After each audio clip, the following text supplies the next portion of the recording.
Hello, कशा आहात सगळे? मजेत ना? तर इकडे ना अंशुचं चालू होतं, की मम्मा मी ना बाहेरचा पोर्च वगैरे सगळं धुतो, कारण आज त्याला सुट्टी होती. म्हणून त्याचं सगळे चाललेलं होतं. त्याचं असं म्हणणं होतं, की मीच हे धुणार आहे आणि पप्पांना सरप्राईज देतो असं म्हणून. कारण तो त्यांची गाडीसुद्धा धुणार होता.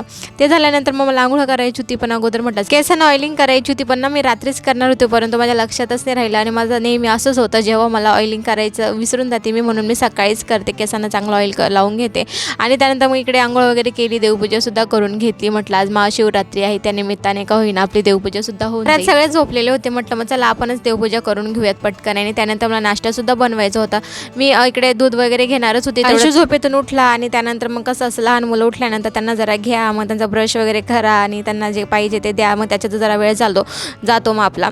ते झाल्यानंतर मग मला इकडे नाश्त्याची तयारी करायची होती. मग मी रात्रीच मूग भिजून दिलेले होते, कारण मला त्याचे डोसे बनवायचे होते. ते सगळं वाटून घेतलं. त्यानंतर मला आठवलं की अरे मी तर दूध घेतलेलंच नाही, म्हणून मग मी नंतर दूध घेतलं तर पूर्णपणे थंड झालेलं होतं. ते थोडं कोमट घ्यायचं होतं मला, परंतु ठीक आहे, मग आता काय उशीर झाला थोडा मला, कारण अंशू उठून गेलेला होता मध्ये. एक जण उठतच होते. म्हटलं चला त्यांचा ब्रश वगैरे होतं तोपर्यंत आपण इकडे नाश्त्याची तयारी करून घेऊयात. मग मी इकडे डोसे बनवायला घेतले. आणि मला सांगा तुमच्यासोबत असं कधी झालेलं आहे का, ज्या दिवशी आपला उपवास असेल किंवा आपल्याला ती गोष्ट खायची नसेल, त्या दिवशी आपल्या घरात तीच गोष्ट होते, काहीतरी चटपटीत बनतं घरात. आमच्या घरात ते तसंच झालेलं होतं. आज माझा उपवास होता ना, यांना चांगलं खा असं वाटत होतं, त्यामुळे मी त्यांना बनवून दिला. पण ठीक आहे, मला काही तोंडाला पाणी आलं नाही, कारण मी सुद्धा मला जे आवडेल मी तेच बनवणार होती. साबुदाण्याचे वडे वगैरे मला बनवायचे होते, पण त्या अगोदर ना मी सगळं प्रिपरेशन करून ठेवलेलं होतं. अंशूची आंघोळ वगैरे केली, मी त्याला रेडी केलं आणि लगेच आम्ही निघालो. त्या अगोदर मला काही फुलं तोडायची होती. घराच्या बाहेर सुद्धा तेच झाड आहे, मध्ये सुद्धा तेच झाड आहे चांदणीच्या फुलांचं.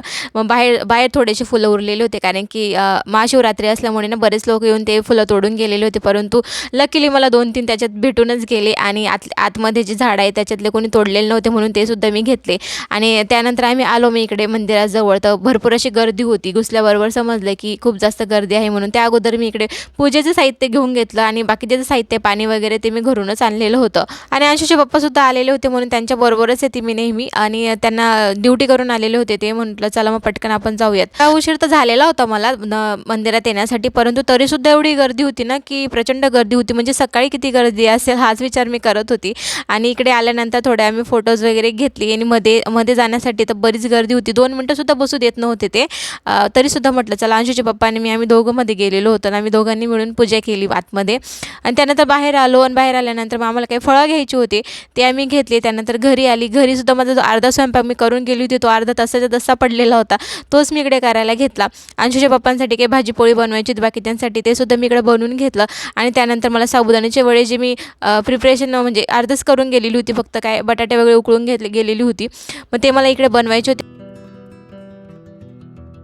तर ही साडी आहे आणि हे ब्लाऊज आहे ना मी ऑनलाईनच ऑर्डर केलेलं होतं, परंतु ना ते माझं नशीब चांगलं आहे की ते लवकर आली नाही. तर मला असं वाटलं होतं की महाशिवरात्री संपल्यानंतर येते की काय म्हटलं, परंतु ते येऊन गेलेलं होतं. म्हणजे ब्लाऊज मी अगोदरच ऑर्डर केलेलं होतं, त्यानंतर मी साडी ऑर्डर केलेली होती. तर पिंक कलर म्हणजे मला व्हाईट घालायचं होतं आज. व्हाईट साडी मला जशी पाहिजे तशी नव्हती, म्हणून म्हटलं जाऊ दे पिंकच घालूयात, म्हणून मी ती घातलेली होती. कशी वाटते नक्की मला कमेंटमध्ये सांगा. त्यानंतर मी इकडे साबुदाणे वडे बनवायला घेतले आणि ते मस्त बनवले वगैरे, खूप टेस्टी झालेले होते. त्यानंतर मी इकडे घरीच लस्सीसुद्धा बनवली होती, खूप टेस्टी झालेली होती. काही असा माझा फराळ होता. तर तुम्हाला माझे व्लॉग कसे वाटतात नक्की मला कमेंटमध्ये सांगा. लाईक आणि सबस्क्राईब करायला विसरू नका. भेटूया पुढच्या व्लॉगमध्ये, तोपर्यंत बाय.